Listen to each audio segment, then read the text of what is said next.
जैसे आपको पता है जून अटेम्प्ट अभी अभी खत्म हुआ आपका, और फिर वो लीक हुआ और बहुत सारी चीजें हुई है ना। लीक होने के बाद सीबीआई को वो जांच सौंपी गई कि कौन कौन इन्वॉल्वमेंट है इस प्रोसेस में, जिस वजह से लीक हुआ एग्जामिनेशन।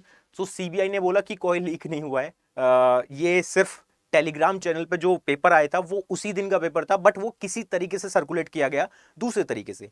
लेकिन इस बार आपके पास एक ऑप्शन भी खुल रहा था, जो पहले नहीं खुलता था, वो था ओनली पीएचडी का। मतलब आप असिस्टेंट प्रोफेसर के लिए नियुक्त हो सकते हो नेट के थ्रू। आप जेआरएफ का जूनियर रिसर्च फेलोशिप लेके आप असिस्टेंट प्रोफेसर बन सकते हो। और तीसरा ऑप्शन था ओनली पीएचडी का, कि कट ऑफ के बेसिस पर आप पीएचडी में भी एडमिशन ले सकते हो। पहले ऐसा नहीं होता था। पहले क्या था, पहले हर एक यूनिवर्सिटीज अपना अपना एंट्रेंस टेस्ट लेती थी, उसके बाद इंटरव्यू कंडक्ट होता था और उसके बाद आप पीएचडी में एडमिशन ले सकते थे। अभी बहुत सारी यूनिवर्सिटीज ऐसा कदम उठा रही है, जिसमें पहली यूनिवर्सिटी जिसने कदम उठा लिया ये मैं आपको बताना चाहता हूं, वो है जेएनयू। आप देख सकते हो इंडियन एक्सप्रेस का ये आर्टिकल है, आप पढ़ भी सकते हो जाके इंडियन एक्सप्रेस के वेबसाइट पे या फिर हार्ड कॉपी में, कि JNU moves returning to in house entrance test for the PhD admission. तो जिसको पीएचडी एडमिशन लेना है, पीएचडी में एडमिशन लेना है, वो जेएनयू अब दोबारा से अपने बैक टू वैल्यूज पे फोकस कर रहे हैं, मतलब बैक टू पोजीशन पे आ गए हैं, जिस हिसाब से एंट्रेंस टेस्ट होता है उसके बाद आप इंटरव्यू तक पहुंचते हो, ठीक है, एडमिशन लेने के लिए। बट इस बार ऐसा नहीं था। इस बार आपके पास एक मौका था कि on the basis of the UGC NET score card, उसके बेसिस पे आप तीसरा ऑप्शन भी ऑप्ट कर सकते थे। शायद वो उसकी कट ऑफ भी कम जाती है ना, उसकी कट ऑफ के बेसिस पे आप सीधा एडमिशन ले सकते थे पीएचडी में। बट अभी ऐसा नहीं है। इन्होंने फाइनल डिसीजन नहीं लिया है, मैं आपको दोबारा से बता रहा हूं। इन्होंने एक प्रपोजल रख दिया आगे, किसके ऊपर रख दिया, किसके ऊपर रखा है ये मैं आपको थोड़ा सा बता देना चाहता हूं। We have begun the process and we are taking into the account the opinion of all the stakeholder, जो भी जेएनयू के स्टेक होल्डर है, while consider this decision. JNU vice chancellor जो शांति श्री डी पंडित है, उन्होंने ये बोला है ना। अगर मैं आपको थोड़ा सा और आपको बताने की कोशिश करूं कि इसमें है क्या क्या,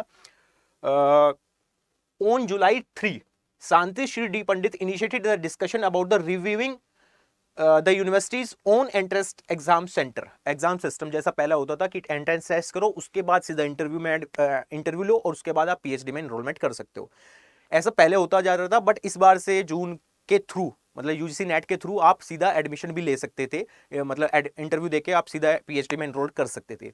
बट इन्होंने ये बोला कि this move has been welcome by the JNU teacher association, जो बनी हुई है जेएनयूटीए, उन्होंने इस मूव का वेलकम किया है as a vindication of their long standing position of the admission process. ये हुआ क्यों, पूरा जेएनयू ने क्यों डिसीजन लिया, या जो इसके चेयरमैन है उन्होंने ये बोला क्यों, डी पंडित ने, because of the leak. Because of the leak हुआ जून अटेम्प्ट, उसके लीक की वजह से वो क्या हुआ, डिले हो गया, और उसका एग्जामिनेशन अब अगस्त में आपका शेड्यूल है, 21 अगस्त से लेके 4 सितंबर तक, जिस वजह से जून अटेम्प्ट तो डिले हुआ ही हुआ, बट उसका इफेक्ट आपका दिसंबर अटेम्प्ट में भी पड़ने वाला है थोड़ा बहुत। तो वी आर एक्सपेक्टिंग कि ऐसा होगा, बट ऐसा होना नहीं चाहिए। जून दिसंबर अटेम्प्ट अपने सेम प्रोसेस पे स्टार्ट हो, उसमें कोई डिले ना हो, we are expecting that. But June attempt तो थोड़ा डिले हो गया, जिससे कि पीएचडी में जो एनरोलमेंट करने वाले थे उनकी जो स्टूडेंट इनरोल करते हैं because of the score card, जो आपका स्कोर कार्ड आता है या जो कट ऑफ बनती ओनली पीएचडी की, तो उसके बेसिस पे आप एनरोलमेंट करते हैं, लेकिन वो डिले हो गया काफी ज्यादा है ना। जून से आप सीधा अगस्त में सितंबर तक तो एग्जामिनेशन चल रहा है, उसके बाद रिजल्ट आएगा, उसके बाद आंसर की आ रही है ना, ये सब प्रोसेस में डिले होता है। आंसर की आएगी, आप चेक करोगे, रिजल्ट आएगा, उसके बाद कट ऑफ वट ऑफ जारी होती है, तो डिले हो गया है काफी ज्यादा। तो उसकी वजह से इन्होंने एक डिसीजन ले लिया है। कंफर्मेशन नहीं है अभी, अभी जस्ट जो टीचर्स एसोसिएशन है इनका जेएनयू का, वहां तक बात पहुंची है। From the past 3 year NTA ही कंडक्ट करा रहा था computer based examination for PhD admissions के लिए, उसके बाद इंटरव्यू कंडक्ट होता था, as you know all know. Practice has been facing the increasing the criticism, ठीक है। This year, JNU announced a change in its selection procedure for the admission to the Doctor of Philosophy program. From the current academic year, JNU said it accept the National Testing Agency NAT score जो है instead of conducted its own entrance test. तो अपना examination, अपना जो entrance test था उसके basis पे ना एडमिशन लेके अब जो नेट का स्कोर कार्ड था उसके बेसिस पे एडमिशन लेना था। But because of the delay JNU ने ये बोल दिया, और ये स्टेक होल्डर जितने भी हैं उन तक ये बात पहुंची, उन्होंने इस चीज का वेलकम किया है कि ऐसा होगा। और ये डिसीजन कंफर्मेशन स्टेक होल्डर और प्लस जो चेयरमैन है डी पंडित उनकी तरफ से लिया गया है, ठीक है। ठीक है, ये आप आर्टिकल पढ़ भी सकते हो आई होप। और वी आर एक्सपेक्टिंग कि इस साल तो वैसे ही डिले हो गया है ना, इस साल डिले हो गया तो वैसे ही admission UGC NET score card पे डिले होगा, तो उसकी वजह से बहुत प्रॉब्लम क्रिएट होगी, क्योंकि 3 से 5 साल आपको लग जाएंगे पीएचडी में। 3 साल में तो वैसे भी नहीं होती पीएचडी, 5 साल लग ही जाते हैं, 5-6 साल। तो उसमें भी डिले होने की वजह से दिक्कत आएगी। तो जेएनयू ने ये बोला है, सेंट्रल यूनिवर्सिटीज, बाकी सेंट्रल यूनिवर्सिटीज भी आके बोलेंगी कि हम भी यूजीसी नेट के स्कोर कार्ड पे इस बार एडमिशन नहीं लेंगे, अगले बार से शायद सही साइकिल स्टार्ट हो जाए और बिना डिले के प्रोसेस स्टार्ट हो। बट इस बार जेएनयू ने डिसीजन लिया है, अभी कंफर्मेशन नहीं दिया है, बस स्टेक होल्डर तक बात पहुंची है डी पंडित की, और उन्होंने बोला कि हाँ इस पर सोच के बताते हैं, ठीक है।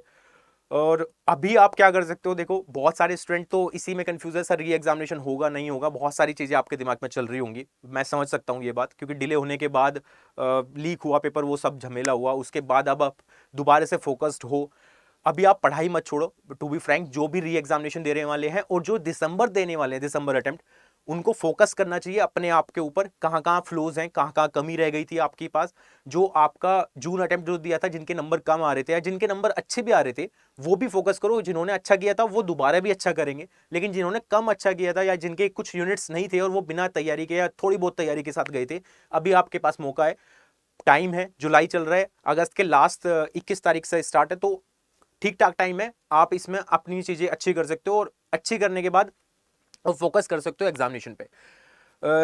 ये वाली इंफॉर्मेशन मेरे को आपको देनी थी, आई होप आपको अच्छी लगी होगी। अगर अच्छी लगी तो वीडियो लाइक कर देना, शेयर कर देना और चैनल को सब्सक्राइब कर लेना। Thank you so much, bye bye, take care, have a nice day.